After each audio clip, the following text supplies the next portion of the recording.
Makanya Paulus di ayat yang ketiga dikatakan, aku mengucap syukur kepada Allah setiap kali aku mengingat kamu. Dan setiap kali aku berdoa untuk kamu semua. Aku selalu berdoa dengan sukacita. Orang yang ada di penjara, orang yang terpenjara, Bapak Ibu Saudaraku. Orang yang ada di penjara, dia nggak kemana-mana, tetapi di ayat yang ketiga, dia katakan, Paulus katakan, aku mengucap syukur. Ini berbeda, dan kemudian dikatakan aku mengucap syukur dan aku berdoa. Dan berikutnya dikatakan berdoa dengan sukacita. Ayat yang kelima, aku mengucap syukur. Jadi orang yang dalam penjara, Paulus yang dalam penjara, ternyata dia menasihatkan orang yang di luar penjara untuk mereka bersyukur. Ini terbalik, Bapak Ibu Saudaraku. Ini kebalikannya. Biasanya orang-orang yang di luar penjara yang justru datang ke penjara. Amin. Makanya ada pelayanan penjara, Bapak Ibu. Ada pelayanan penjara di mana kita datang ke penjara untuk menghibur orang-orang yang ada di penjara. Bukan, tapi Paulus itu berbeda 180 derajat. Paulus yang ada di penjara, karena imannya begitu dahsyat, imannya begitu kuat di hadapan Tuhan, dia menghibur orang-orang yang di luar penjara. Dia menasihatkan orang-orang yang di luar penjara supaya mereka bersyukur. Paulus menasihatkan orang-orang yang di luar penjara supaya mereka berdoa. Paulus mengingatkan orang-orang yang ada di luar penjara supaya mereka bersukacita, mengucap syukur di dalam Tuhan. Artinya di sini kita pelajari bahwa sukacita orang percaya tidak ditentukan oleh tempat. Amin. Sukacita orang percaya tidak ditentukan oleh ruang yang terpenjara sekalipun. Sukacita orang percaya tidak ditentukan oleh keadaan, tekanan apapun. Tidak ditentukan oleh hal itu. Tetapi sukacita orang percaya ditentukan oleh apa? Karena dia hidup di dalam Kristus. Karena Paulus menyadari dia hidup di dalam Kristus, makanya dia menasihatkan orang-orang untuk mereka bersukacita. Artinya kehidupan orang penjara. Tekanan apapun yang kita alami, Bapak Ibu Saudaraku. Orang yang di penjara, Bapak Ibu Saudara, saya lihat mereka adalah orang-orang yang mengalami tekanan yang dahsyat. Beberapa waktu lalu gereja kita melakukan pelayanan ke penjara. Ada Bapak Ibu di sini juga yang hadir ya. Ketika kita ke penjara di Karawang. Dan apa yang terjadi, Bapak Ibu Saudaraku? Kita memberikan support kepada mereka. Kita memberikan kata-kata penyemangat kepada mereka. Kita memberikan hal-hal yang nasihat kepada mereka. Kita memberikan penguatan kepada mereka. Kenapa? Karena mereka adalah orang-orang yang dipenjara. Mereka enggak bebas untuk pergi kemana-mana, Bapak Ibu Saudaraku. Mereka kalau dilihat dari tatapan mereka kurang bersukacita. Mereka mengatakan bahwa mereka menyesal. Banyak penyesalan yang terjadi di situ. Tetapi apa yang terjadi? Ternyata kehidupan orang percaya. Kalau kita belajar dari Paulus, sekalipun dia di penjara, dia imannya tetap bertumbuh di dalam Tuhan. Amin. Berarti keadaan kita, tekanan, keadaan kita mungkin terpenjara apapun, akan membuat kita untuk tetap bertumbuh di dalam Tuhan. Makanya di slide berikutnya dikatakan bahwa semakin besar visi dan janji Tuhan, maka semakin besar nilai tukar yang diperlukan. Semakin besar visi dan janji Tuhan, maka semakin besar nilai tukar yang diperlukan. Artinya semakin besar janji Tuhan dalam kehidupan kita, maka semakin besar nilai tukar atau iman itu diperlukan. Kemudian dikatakan kita harus punya iman yang besar. Coba kita di slide berikutnya. Kita harus punya iman yang besar untuk mendownload atau mengunduh segala sesuatu yang Tuhan siapkan di surga agar menjadi nyata di bumi. Jadi Bapak Ibu Saudara yang saya kasih dalam Tuhan Yesus, kita harus punya iman yang besar, iman yang saya katakan tadi sebagai alat tukar. Ya, jadi iman itu adalah segala sesuatu yang dalam dunia roh, Bapak Ibu Saudaraku. Iman itu masih dalam dunia roh. Kalau kita katakan iman itu masih dalam dimensi rohani. Iman itu masih dalam dimensi roh, belum diaplikasikan dalam kehidupan kita. Iman itu belum terwujud. Tetapi untuk mewujudkan iman itu, kita punya iman yang besar. Kita punya iman untuk bisa iman itu terjadi dalam kehidupan kita.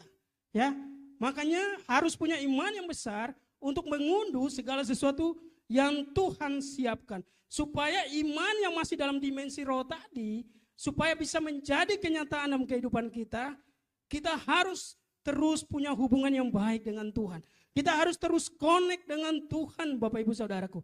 Paulus di penjara, dia terus berdoa kepada Tuhan. Paulus di penjara, dia terus bersuka cita di hadapan Tuhan. Berapa banyak kita yang hari ini Bapak Ibu Saudaraku, mungkin kita kurang bersuka cita. Mungkin kita kurang bersyukur. Mungkin kita kurang berdoa. Walaupun kita nggak di penjara. Walaupun kita di rumah, kita menjadi orang yang free. Kita menjadi orang yang merdeka di lingkungan. Kita menjadi orang yang merdeka yang nggak dibatasi oleh penjara. Yang nggak dibatasi oleh tembok, Bapak Ibu Saudaraku. Berapa banyak kita yang kurang bersyukur. Berapa banyak kita yang kurang berdoa. Berapa banyak kita yang kurang membaca kitab suci. Berapa banyak kita yang kurang mengucap syukur. Walaupun situasi kita bukan di penjara. Supaya iman kita bertumbuh. Dikatakan tadi, supaya iman kita bertumbuh. Dimanapun kita berada. Apapun situasi kita. Kita mau terus baca kitab suci. Kita mau terus bersyukur kepada Tuhan. Kita mau terus berdoa kepada Tuhan. Saya ketika zaman kuliah, Bapak Ibu, saya naik KRL komuter lain. Kalau Bapak Ibu ada yang dapat dulu orang kalau naik komuter lain, naik sampai atap. Ya kalau dia beli gorengan, itu uangnya dilempar dari atas, nanti gorengannya diikat di plastik, dilempar ke atas. Dan ketika saya semester 3 atau 4, waktu itu kereta api dibenahi. Jadi nggak ada orang lagi yang naik di atap. Jadi kalau yang dapat kereta api itu orang sampai naik di atap, berarti umurnya mungkin hampir, paling di bawah seumuran saya Bapak Ibu. 30-an tahun begitu ya, 30 something begitu. Dan ketika naik kereta walaupun kita berdiri ya, biasanya kalau anak cowok atau bapak-bapak jarang dapat tempat duduk. Ya kan, biasanya berdiri. Dan ketika berdiri, daripada saya bengong, daripada menunggu sampai tujuan saya ambil handphone saya baca Alkitab, Bapak Ibu Saudaraku. Karena kan kita punya Alkitab elektronik ya. Saya baca Alkitab dan itu dilakukan terus menerus. Selama kurang lebih 3 tahun saya baca dan kelar Bapak Ibu Saudaraku dari Kejadian sampai Wahyu. Dan itu setelah kelar saya terus mau melakukannya berulang-ulang kali. Kita terus ada semangat untuk terus mau membacanya. Jadi mungkin kita punya kesempatan, kita ada di kendaraan umum, kita ada di situasi di mana kita bisa punya handphone dan kita bisa baca di situ. Karena sangat menarik sekali bahwa Alkitab kita bisa baca di handphone kita, Bapak Ibu Saudaraku. Saya melihat di Play Store, ya, jumlah orang Kristen di Indonesia itu kurang lebih 10-15%. Tetapi jumlah orang yang download Alkitab, Bapak Ibu Saudaraku, lebih banyak dari itu. Ada penelitian yang mengatakan sekitar 60-70 juta orang yang download Alkitab di Indonesia. Berarti Bapak Ibu Saudara yang dikasih oleh Tuhan Yesus, kalau orang percaya mungkin handphonenya 2 ya. Kalau handphonenya 2, kemungkinan bisa. Handphonenya 2, kemungkinan dia bisa punya 2 Alkitab. Tetapi walaupun 2 Alkitab, berarti ya sekitar 30-40 juta. Ada banyak orang yang ingin membaca Alkitab. Saya yakin walaupun dia bukan orang percaya. Karena Alkitab kita adalah Alkitab bahasa Indonesia, Bapak Ibu. Dan banyak orang bisa memahaminya. Banyak orang mau membacanya. Jangan sampai kita yang orang percaya, kita kalah dengan orang-orang yang bukan percaya. Yang punya kerinduan untuk membaca kitab suci. Kita sudah punya Alkitab manual, kita sudah punya Alkitab elektronik. Mari, supaya iman kita bertumbuh, kita semakin semangat untuk membaca kebenaran firman Tuhan. Boleh kita kembali ke slide yang pertama tadi? Ada yang terlewatkan kalau nggak salah. Tuhan akan bertindak menyelesaikan. Bapak Ibu yang mungkin masih kosong di situ, karena saya juga megang outline khotbah, dikatakan Tuhan akan bertindak menyelesaikan apapun yang Ia nyatakan kepada kita. Baik visi maupun janji-janjinya. Kalau sudah, kita lanjut ke slide berikutnya. Tuhan memberikan janji yang berharga agar kita bisa, yang pertama, hidup sesuai dengan arahan firman Tuhan. Hidup sesuai dengan arahan firman Tuhan. Kita buka dalam 2 Petrus pada pasal yang pertama, ayat yang keempat. Media boleh membantu saya. 2 Petrus pada pasal yang pertama, ayat yang keempat. Di sini firman Tuhan katakan, dengan jalan itu Ia telah menganugerahkan kepada kita janji-janji yang berharga dan yang sangat besar, supaya olehnya kamu boleh mengambil bagian dalam kodrat ilahi dan luput dari hawa nafsu duniawi, yaitu yang membinasakan dunia. Bapak Ibu Saudara yang dikasihi oleh Tuhan Yesus, Tuhan memberikan janji yang berharga agar kita hidup sesuai dengan arahan firman Tuhan. Tuhan memberikan janji yang bagus, ya, janji yang sesuai supaya kita hidup sesuai dengan firman Tuhan. Kalau kita dalam kehidupan kita pernah merasakan janji firman Tuhan, kita pernah merasakan berkat Tuhan yang besar dalam kehidupan kita, maka kita punya komitmen untuk mau hidup sesuai dengan arahan firman Tuhan. Kita mau punya komitmen untuk hidup sesuai dengan kebenaran firman Tuhan. Makanya di sini supaya dikatakan kamu luput dari hawa nafsu duniawi yang membinasakan dunia.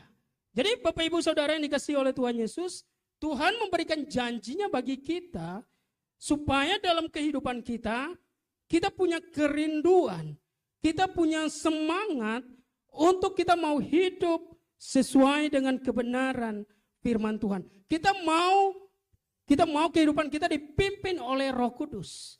Kita mau supaya kehidupan kita luput dari kehidupan duniawi. Kenapa? Karena kehidupan duniawi itu menghancurkan kita. Bapak Ibu, coba kita buka dalam kebenaran firman Tuhan. Boleh Kolose pada pasal yang ketiga ayat 5 dan 8. Kolose pada pasal yang ketiga ayat yang kelima dan 8. Kolose pada pasal yang ketiga ayat kelima dan 8 dikatakan, karena itu matikanlah segala dalam dirimu segala sesuatu yang duniawi, yaitu percabulan, kenajisan, hawa nafsu, nafsu jahat dan juga keserakahan, yang sama dengan penyembahan berhala. Ayat yang ke-8, tetapi sekarang buanglah semuanya ini, yaitu marah, geram, kejahatan, fitnah dan kata-kata kotor yang keluar dari mulutmu. Bapak Ibu Saudaraku, kita kemarin baru merayakan kemerdekaan Indonesia. Ya, tadi WL kita mengingatkan untuk merayakan kemerdekaan Indonesia, kita bisa merayakan kemerdekaan kita yang ke-79. Kenapa? Karena 79 tahun lalu tepatnya 17 Agustus 1945, Presiden pertama kita yaitu Soekarno melakukan sebuah proklaim, ya, melakukan sebuah proklaim atau memberitakan kepada dunia bahwa Indonesia telah bebas dari penjajahan. Nah, dalam proklaim ini ada namanya deklarasi atau declare, pernyataan yang sangat kuat, ya, pernyataan yang sangat kuat bahwa Indonesia tidak lagi dijajah oleh bangsa manapun. Apa yang terjadi? Apakah setelah selesai pengucapan proklamasi atau memberitakan kepada dunia bahwa kita merdeka, apakah Indonesia benar-benar merdeka, Bapak Ibu? Apakah Indonesia benar-benar merdeka? Belum. Tetapi ketika proklaim itu dinyatakan dan deklarasi itu ya menjadi poin yang kuat, menyatakan bahwa kita telah merdeka, Bapak Ibu Saudara, penjajah mulai datang kembali untuk menguji apakah kekuatan kita bisa mempertahankan kemerdekaan itu. Dan apa yang terjadi? Kemerdekaan itu dapat dipertahankan. Dan ini juga yang menjadi pelajaran bagi kita orang percaya. Bahwa ketika kita mulai menyatakan atau kita mulai memberitakan proklaim bahwa kita hidup sesuai dengan kebenaran, kita mau menjauhkan tadi seperti Kolose pada pasal yang ketiga tadi, ayat 5 dan ayat yang ke-8, kita mau melakukan buah kebenaran.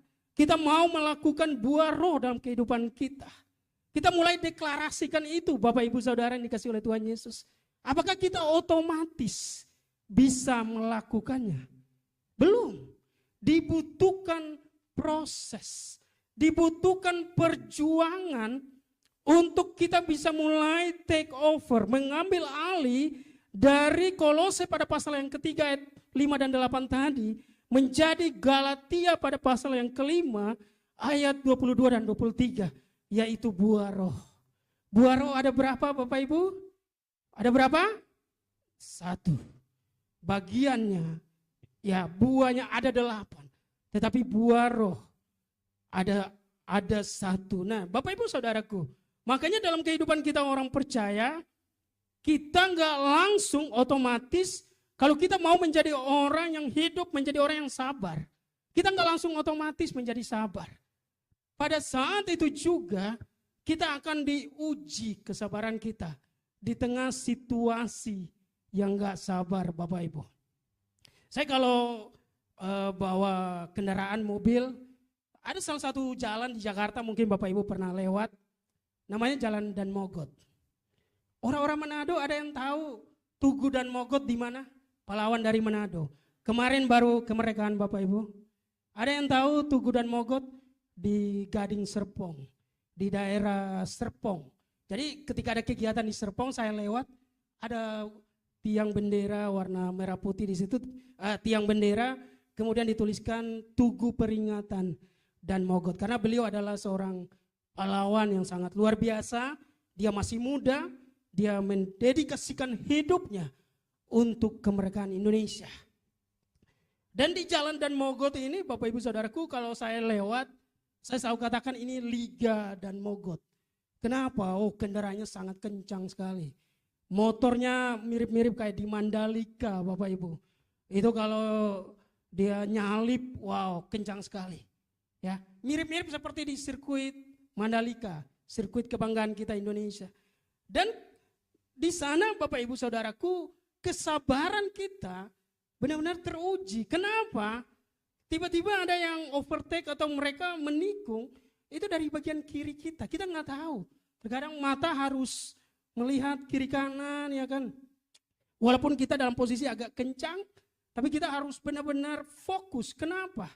Jangan sampai terjadi sesuatu di luar kontrol kita. Bapak Ibu Saudara yang dikasih oleh Tuhan Yesus, justru kesabaran diuji ketika kita dalam situasi seperti itu. Ketika dalam situasi yang benar-benar di tekanan seperti itu. Apalagi kalau kita diklakson terus Bapak Ibu Saudaraku. Ya, tadi sebelum masuk pop, Karena ada pembangunan di depan dan kita nggak langsung masuk, ada mobil lainnya masuk, kita antri masuk karena ada tulisan masuk pop hotel. Karena kan banyak, ada jalan yang ditutup, sebelah kirinya ditutup karena ada pembangunan. Itu kita masih antri pelan-pelan masuk, diklakson ulang-ulang Bapak Ibu Saudaraku. Kalau kita belum bertobat, kita buka kaca, kita bisa kasih keluar tangan ya kan, kita bisa marah-marah Bapak Ibu Saudaraku. Kalau kita sudah bertobat, ya sudahlah, kita sabar. Semua ya, karena dia nggak tahu apa yang kita hadapi di depan kita.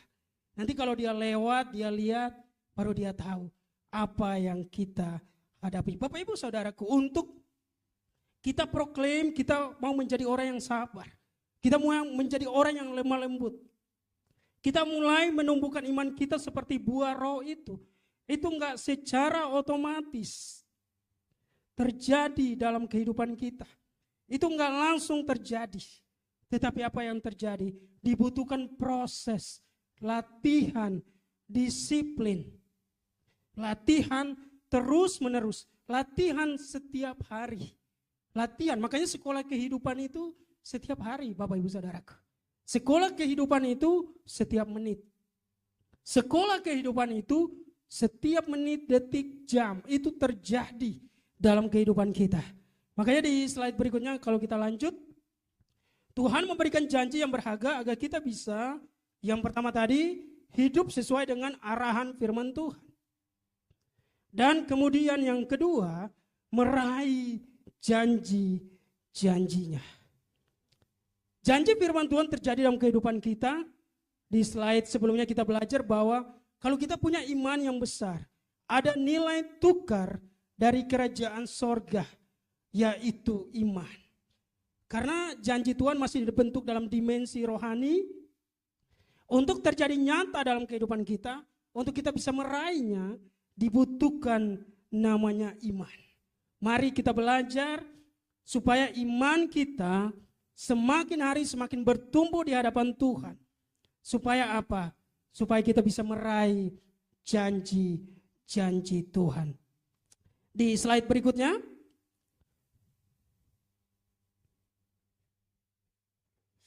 Dikatakan bahwa iman tidak otomatis bertumbuh. Tanpa ada usaha lebih dari kita untuk membuatnya bertumbuh. Jadi ketika kita punya komitmen untuk iman kita bertumbuh Bapak Ibu Saudaraku, itu enggak langsung otomatis. Enggak langsung sat-set terjadi. Enggak langsung hari itu juga terjadi.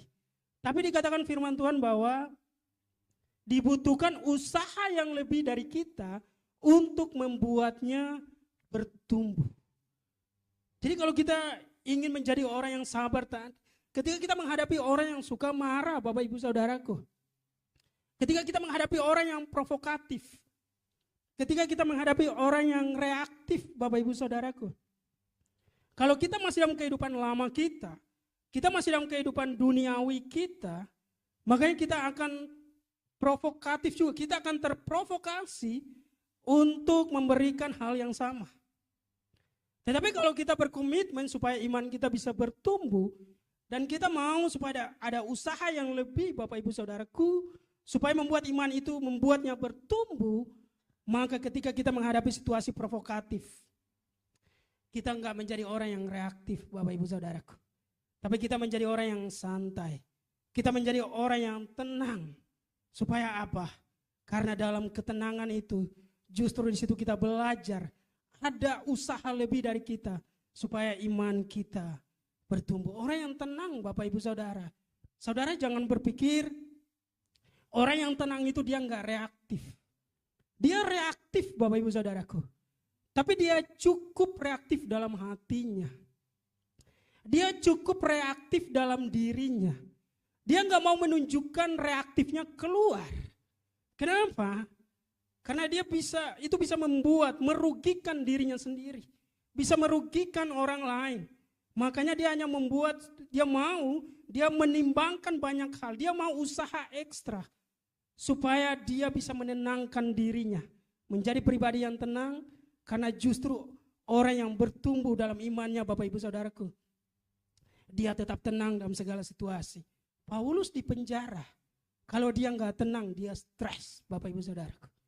Paulus di penjara, kalau dia nggak tenang, dia bisa depresi.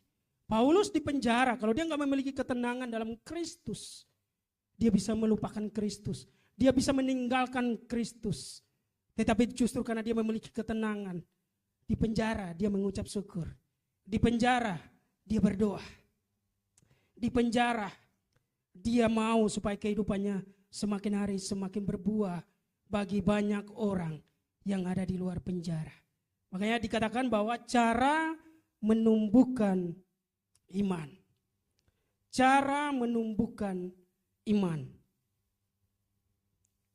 Yang pertama, menambahkan iman dengan kebajikan. 2 Petrus pada pasal yang pertama, ayat yang kelima. 2 Petrus pada pasal yang pertama, ayat yang kelima. Dikatakan justru karena itu kamu harus dengan sungguh-sungguh berusaha untuk menambahkan kepada imanmu kebajikan. Dan kepada kebajikan pengetahuan. Kebajikan adalah tindakan, kalau Bapak Ibu baca di slide kita dikatakan bahwa kebajikan adalah perbuatan baik tanpa pamrih. Kebajikan adalah perbuatan baik tanpa pamrih. Ketika kita mau melakukan sesuatu, ketika kita mau melakukan suatu perbuatan baik, Bapak Ibu Saudaraku, kita melakukannya tanpa pamrih. Kita melakukannya tanpa imbalan. Kita melakukannya tanpa balas jasa. Itulah kebajikan. Kita melakukannya tanpa motivasi terselubung. Pertanyaannya, Pak, kalau saya bantu pacar saya itu kebajikan enggak? Enggak. Karena itu ada motivasi. Karena bagi anak muda ya yang bantu pacarnya karena dia pacar, itu ada motivasi terselubung, Bapak Ibu Saudaraku. Tapi kalau kita bantu orang lain tanpa kita kenal, ataupun kita kenal dan tanpa balas jasa, itulah yang disebut sebagai kebajikan. Saya pernah melakukan servis mobil saya, Bapak Ibu. Jadi dulu kalau pertama bawa mobil, belum bisa baca spion. Jadi saya parkir di mall, spion kiri saya kena tiang, Bapak Ibu, patah. Wow, itu kalau ingat kembali momen itu, wow, sangat luar biasa. Dan kemudian di satu momen lagi saya latihan di puncak. Ada salah satu hambanya di sini juga ikut. Jadi ketika naik tanjakan beliau buka kaca kasih keluar tangan. Minggir anak baru. Wow, saya kalau ingat kembali wah luar biasa juga. Usaha dari Pak Roy waktu itu ya. Ya. Jadi ketika spion patah saya ikat. Saya ngikat untuk ke bengkel resmi. Dan sampai di jalan spionnya lepas, Bapak Ibu. Apa yang terjadi? Saya ambil karena saya bawa tali ya, tali rafia. Saya ikat ya, kok nggak jadi-jadi. Kemudian waktu itu banyak tukang yang sedang bekerja di salah satu gedung. Mereka melihat saya ikat kok nggak bisa. Mereka bawa tali mereka, Bapak Ibu. Mereka ngikat, mereka bawa lem. Mereka lem, Pak ini kayaknya bisa sampai bengkel. Itu yang saya rasakan kebajikan dari orang yang saya nggak kenal, Bapak Ibu Saudara. Dan sebagai orang percaya yang bertumbuh di dalam Tuhan, kita bisa melakukan kebajikan tersebut. Kita bisa menolong orang lain tanpa balas jasa. Kita bisa menolong orang lain tanpa pamrih. Makanya kalau iman kita bertumbuh, dikatakan firman Tuhan, kita menambah iman kita dengan kebajikan. Kita menolong orang lain tanpa motivasi terselubung.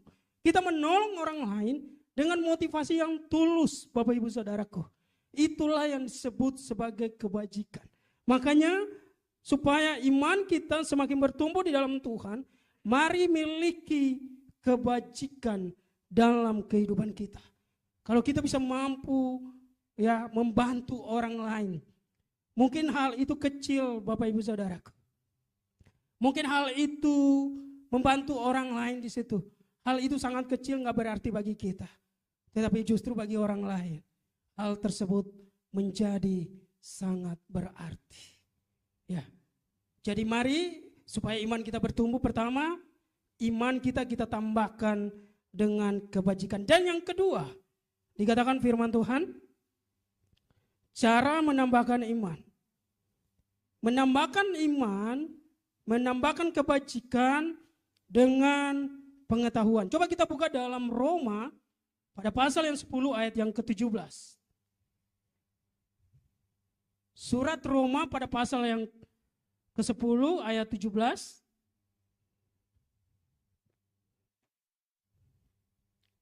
Dikatakan, jadi iman timbul dari pendengaran dan pendengaran oleh firman Kristus. Bapak Ibu Saudaraku, dikatakan bahwa menambahkan kebajikan dengan pengetahuan. Ya. Masih di 2 Petrus pada pasal yang pertama ayat yang ke-5 seperti di atas, dan kemudian ditambahkan Roma 10 ayat yang ke-17. Iman hanya bisa bertumbuh karena mendengar firman Tuhan. Ternyata pendengaran kita akan segala sesuatu itu akan membuat kita mengalami pertumbuhan. Pertumbuhan dalam diri kita, Bapak Ibu Saudaraku, pertumbuhan dalam pengetahuan terjadi dalam sisi pendengaran. Kalau kita adalah orang yang terus mendengar firman Tuhan, baik itu kita mendengar dalam ibadah di gereja, kita mendengar dalam ibadah raya, kita mendengar juga di YouTube atau juga di sosial media, maka secara perlahan-lahan iman kita semakin bertumbuh. Tetapi kalau yang kita dengar adalah bukan firman Tuhan, ya, makanya begini, orang yang selalu menggosip orang lain setiap hari, dia akan menjadi penggosip yang handal. Tetapi orang yang akan semakin terus mendengar firman Tuhan setiap hari, dia akan menjadi pelaku firman Tuhan yang terampil, Bapak Ibu Saudaraku. Makanya keterampilan kita, kehandalan kita, pengetahuan kita, itu ditentukan dengan apa yang kita dengar. Konten yang kita dengar, Bapak Ibu Saudaraku, itu akan menumbuhkan, itu akan mempengaruhi pertumbuhan kita. Makanya kita harus hati-hati dengan setiap konten yang kita baca. Kita hati-hati dengan setiap konten yang kita dengar. Kita hati-hati dengan setiap konten yang kita nonton, Bapak Ibu Saudaraku. Kenapa? Karena itu akan mempengaruhi kita. Itu akan mempengaruhi siapa kita. Makanya orang yang bisa bertumbuh dalam pendengaran firman Tuhan, dikatakan bahwa ketika dia mendengarkan firman Tuhan. Mendengar firman Tuhan. Di gereja itu sekali dalam seminggu.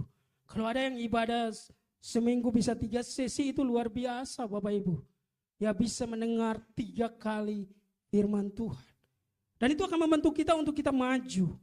Makanya dikatakan di sini di slide kita, menambahkan kebajikan dengan pengetahuan. Pengetahuan bukan hanya berbicara mengenai apa yang kita dengar, tetapi apa yang sudah kita praktekkan. Firman Tuhan yang kita dengar di sini, yang dimaksud pengetahuan Bapak Ibu Saudaraku, adalah sesuatu yang kita dengar, firman Tuhan yang kita dengar, bukan hanya kita dengar di telinga kita, tetapi kita mau praktek dalam kehidupan kita. Kita mau praktekkan itu dalam pengalaman iman kita. Kita mau praktekkan itu dalam pengalaman kehidupan kita. Itulah yang disebut sebagai pengetahuan. Berarti pengetahuan bukan hanya berbicara teori, tetapi pengetahuan berbicara pengalaman hidup. Di situ kita akan belajar bahwa untuk mencapai orang yang sabar ternyata nggak gampang. Untuk menjadi orang yang lemah lembut ternyata nggak mudah, Bapak Ibu Saudaraku. Coba kita bergeser ke slide berikutnya. Dikatakan keuntungan membaca firman Tuhan. Yang pertama, jiwa disegarkan. Coba kita buka dalam Mazmur pada pasal yang ke-19 ayat yang ke-8. Mazmur pada pasal yang ke-19 ayat yang ke-8 dikatakan, Taurat Tuhan itu sempurna, menyegarkan jiwa. Peraturan Tuhan itu teguh, memberikan hikmat kepada orang yang tak berpengalaman. Di sini dikatakan bahwa keuntungan membaca firman Tuhan, jiwa kita disegarkan. Jadi ketika kita membaca firman Tuhan, perasaan kita disegarkan, Bapak Ibu Saudara. Jiwa berbicara mengenai perasaan kita. Jiwa berbicara mengenai pikiran kita. Nah, dalam kehidupan kita, kalau kita mau membaca firman Tuhan, maka yang pertama yang disegarkan dalam kehidupan kita adalah jiwa kita, Bapak Ibu Saudaraku. Makanya kalau jiwa kita gelisah, perasaan kita gelisah, perasaan kita, ya pikiran kita berlebihan, overthinking, Bapak Ibu Saudaraku, baper atau apapun namanya, maka yang perlu disegarkan adalah jiwa itu. Cara menyegarkan jiwa adalah dengan membaca kebenaran firman Tuhan. Mungkin ketika kita membaca kebenaran firman Tuhan, di situ kita akan menemukan jawaban yang kita sedang pikirkan. Jawaban yang menjadi kegelisahan dalam jiwa kita. Makanya firman Tuhan berfungsi untuk memberi kesegaran bagi jiwa kita. Di bagian yang kedua dikatakan, keuntungan membaca firman yang kedua, berhikmat dalam membuat keputusan dan mengambil tindakan. Orang yang membaca firman Tuhan, dia akan menjadikan firman Tuhan sebagai dasar untuk mengambil keputusan. Sehingga dikatakan dia akan mengambil keputusan dengan hikmat, berhikmat dalam membuat keputusan dan mengambil tindakan. Bapak Ibu Saudaraku, ketika Saul mengambil tindakan, waktu itu Nabi Samuel berpesan kepada Saul, jangan membakar korban sebelum dia sampai ke tempat itu. Karena yang membakar korban, yang membakar persembahan, yang membakar korban adalah seorang nabi atau Samuel. Saul karena dia raja, dia nggak bisa. Pada saat itu dia nggak bisa, Bapak Ibu Saudaraku. Belum diberi wewenang, atau dia juga nggak punya wewenang untuk membakar korban. Tetapi Saul orangnya nggak sabaran. Karena musuh sudah datang untuk menyerang orang Israel, dan orang Israel mulai ketakutan. Justru di tengah kepanikan, justru di tengah ketakutan, Saul salah mengambil keputusan. Dia membakar korban itu, Bapak Ibu Saudaraku. Dan apa yang terjadi? Kurang lebih 5 menit setelah dia membakar korban, atau beberapa saat, Samuel datang. Dan Samuel katakan, celakalah kamu, karena kamu tidak hidup sesuai dengan kebenaran firman Tuhan. Makanya pada saat itu, tahta raja diambil dari Saul, diserahkan kepada orang lain, yaitu Daud. Bapak Ibu Saudara yang dikasihi oleh Tuhan Yesus. Ternyata kalau kita membaca firman Tuhan, kita akan belajar untuk mengambil tindakan. Kita akan belajar untuk membuat keputusan dan mengambil tindakan dengan penuh hikmat. Bukankah dalam dunia sekarang ini, bukankah dalam kehidupan kita hari-hari ini, Bapak Ibu Saudaraku, dibutuhkan kita adalah orang-orang percaya yang gak mudah untuk ikut arus. Kita harus mengambil keputusan setiap hari. Tetapi ingat baik, apapun keputusan yang kita ambil adalah keputusan yang terbaik. Apapun keputusan yang kita lakukan dalam kehidupan kita ambil dalam kehidupan kita adalah keputusan yang berhikmat, yang sesuai dengan kebenaran firman Tuhan. Karena kalau keputusan itu berhikmat, itu impactnya sangat luar biasa. Jangan seperti Saul, dia salah mengambil keputusan. Dan resikonya Bapak Ibu Saudaraku, dia dicabut, dia nggak bisa menjadi raja Israel seterusnya. Jadi firman Tuhan, keuntungan membaca firman Tuhan, jiwa kita disegarkan, berhikmat dalam mengambil keputusan, mengambil tindakan, penuh pertimbangan, sehingga tidak terbesit untuk berbuat dosa. Jadi firman Tuhan menjadi rambu-rambu bagi kita. Firman Tuhan menjadi penolong bagi kita. Firman Tuhan menjadi petunjuk bagi kita Bapak Ibu Saudaraku, supaya dalam sebuah keputusan kita, dalam sebuah pertimbangan kita orang percaya, kita nggak berbuat dosa.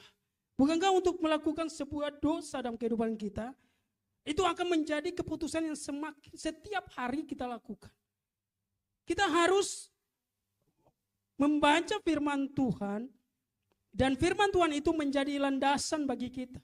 Firman Tuhan itu menjadi pertimbangan bagi kita. Firman Tuhan itu menjadi petunjuk bagi kita, supaya jangan sampai kehidupan kita, kehidupan yang berbuat dosa. Tetapi justru kehidupan kita, kehidupan yang menyenangkan firman Tuhan. Makanya kalau orang percaya, keuntungan firman Tuhan bagi orang percaya, bukan hanya jiwa yang disegarkan. Bukan hanya pikiran perasaan yang disegarkan. Tapi diri kita pun disegarkan Bapak Ibu Saudaraku. Diri kita pun ikut disegarkan. Diri kita pun ikut sehat karena kita melakukan firman Tuhan. Karena kita mengambil tindakan sesuai hikmat. Karena kita nggak berbuat dosa, maka kita akan menjadi orang yang berkenan kepada Tuhan. Makanya firman Tuhan menjadi rambu-rambu bagi kita. Firman Tuhan menjadi petunjuk bagi kita. Dan kita ke slide berikutnya dikatakan, jadi cara menumbuhkan iman yang pertama tadi, menambahkan iman dengan kebajikan. Yang kedua menambahkan iman, menambahkan kebajikan dengan pengetahuan. Dan yang ketiga tadi, menambahkan pengetahuan dengan penguasaan diri. Dikatakan di sini Bapak Ibu Saudara, penguasaan diri adalah buah roh yang bertumbuh apabila kita bersedia memberikan respon yang benar ketika masalah datang. Coba kita baca bersama Bapak Ibu Saudara. Penguasaan diri adalah buah roh yang bertumbuh apabila kita bersedia memberikan respon yang benar ketika masalah datang. Nah, Bapak Ibu Saudaraku, penguasaan diri itu harus dilatih setiap hari. Penguasaan diri itu harus dilatih setiap hari dalam kehidupan kita.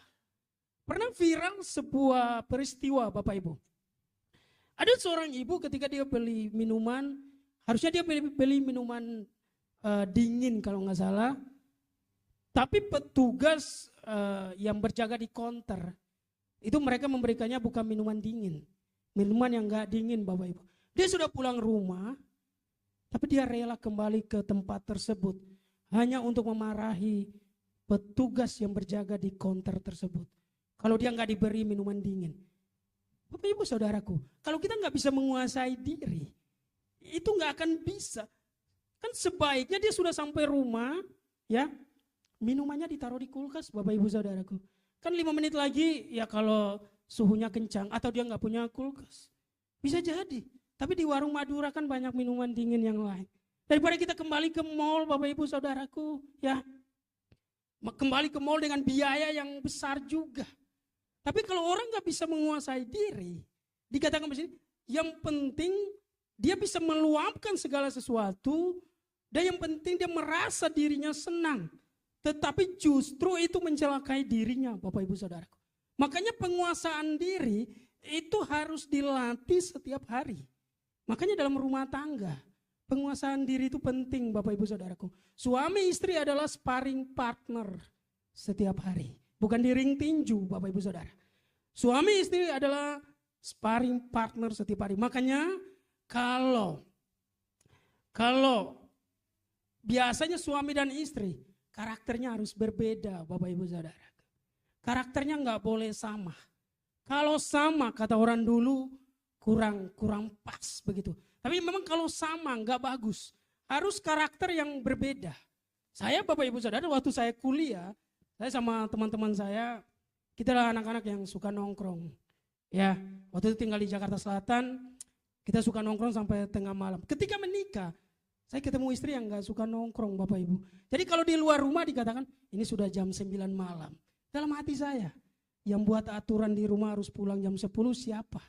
Kan gak ada Bapak Ibu Saudaraku. Tapi justru kita punya sparring partner yang berbeda.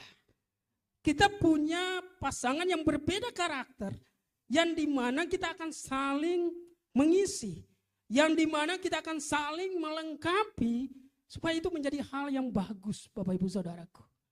Makanya kalau ada yang orang-orang katakan, kalau ada yang api, ada yang air untuk bisa disiram, Bapak Ibu Saudaraku. Ada yang bisa untuk memadamkan segala sesuatu. Penguasaan diri penting.